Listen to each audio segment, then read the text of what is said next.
నయమాన్ యొక్క అతనికి తెలియపరిస్తే తన జీవితాన్ని మార్చుకున్నట్టుకు ఆయన ప్రయత్నం చేసినాడు, మార్చుకున్నాడు. ఈ రోజున నీవు దేవుని వాక్యాన్ని విని నీ జీవితాన్ని నువ్వు మార్చుకుంటున్నావా?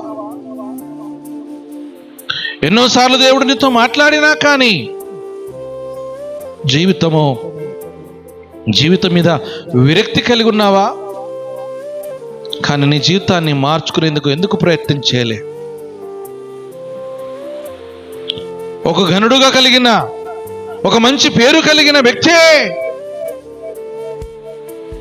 ఆ చిన్నది చెప్తే నయమాను మార్చుకున్నాడే. ఈ రోజున నీవు నేనెందుకు మార్చుకోలేకపోతున్నా? కొన్నిసార్లు మన జీవితాల్లో అయ్యగారు వాక్యం ఈ విధంగా చెప్పిన